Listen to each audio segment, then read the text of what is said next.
So have you ever wondered to yourself, hey, I'm going to have this giant pot of money.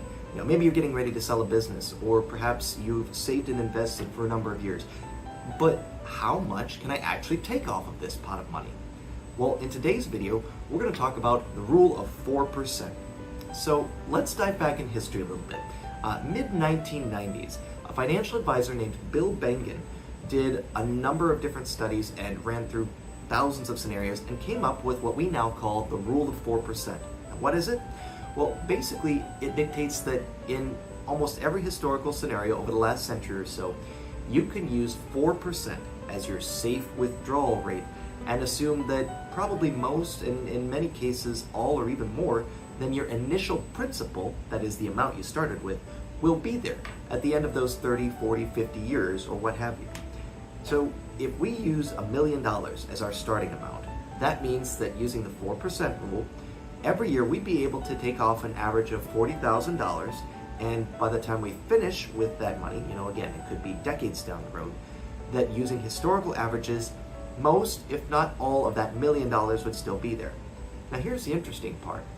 In a lot of scenarios, we'll have more than that $1 million, and in a not insignificant number of those scenarios, we'll actually have time and a half or even double that initial amount. So if you look over the last 100 years, there are scenarios where 4% would be the safe withdrawal rate, but there are some where it could be as much as 10% a year. So again, using that $1 million portfolio, you could take off as much as $100,000 in a 30-year period and still be just fine.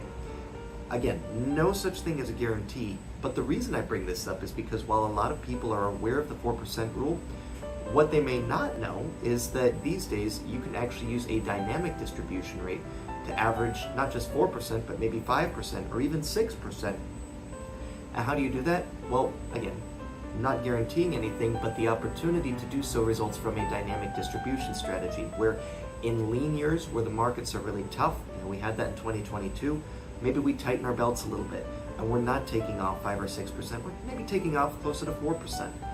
Or in good years, we're letting our belts back out again. We're taking off that full 5, 6%, maybe even a little bit more, depending on how the markets are doing.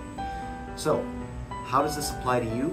Well, first of all, it depends on what your income needs are from that portfolio. And the other two wild cards we haven't talked about in another video are inflation and taxes. The buying power of your money is very important, and how much Uncle Sam takes out of that check before you get it is also very important. This is where working with a good financial advisor who understands your goals and your situation can really come in handy to help you get to where you're going. So with that being said, if you have questions on this or how it might work for you, give us a call or send us a message. We're happy to talk about your goals and see what we can do to help. In the meantime, I'll see you out there.